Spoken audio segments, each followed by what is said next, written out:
ayayayaya ayayayaya Sirima munya matete Wemwima ya umambo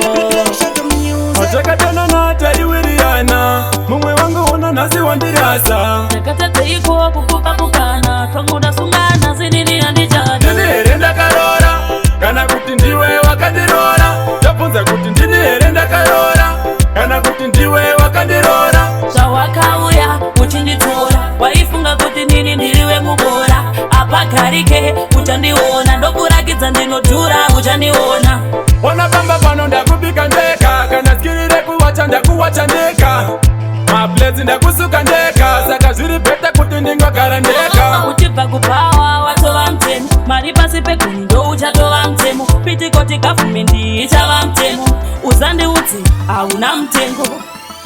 Ndini here ndakarora Kana kuti ndiwe wakandirora Ndobvunza kuti ndini here ndakarora Kana kuti ndiwe wakandirora Zvawakauya uchinditora Waifunga kuti nini ndiriwe mubora Apagarike uchandiona Ndokurakidza ndinodhura uchandiona Ndoda kukubvunza nondiona sani Pajeni pangu newewo umbori yani Kana newewo ndiwe hani Nekusandichengeta kwako unonzi hani Iwo ndawakari pajeni pangu Saka hapana waisiya Kana uchiona ndisiri munhu Vachona ili ndisingakuitire Aya kujeni kwenyu waisiya Osazi mudze Osazi anondiudza kuti kuri basa rekuswera makatekwa nemuzi itashi nyara ikutizi ndodara tori mai vako saka varipi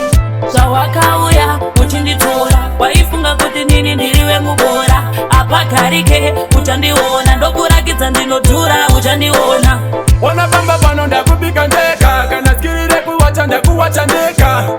Mablezi ndakusuka ndeka Saka zviri beta kuti ndingogara ndeka Uchibva kupawa watova mtemo Mari pasi peguni ndo uchatova mtemo Pitikoti gavhumendi ichava mtemo Uzandiudzi hauna mtengo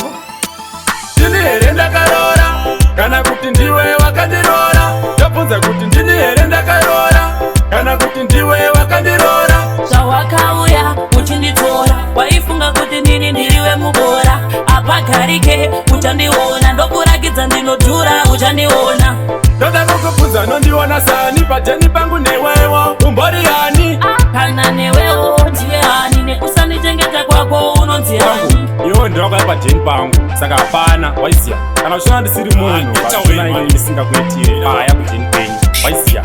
Osazi mudze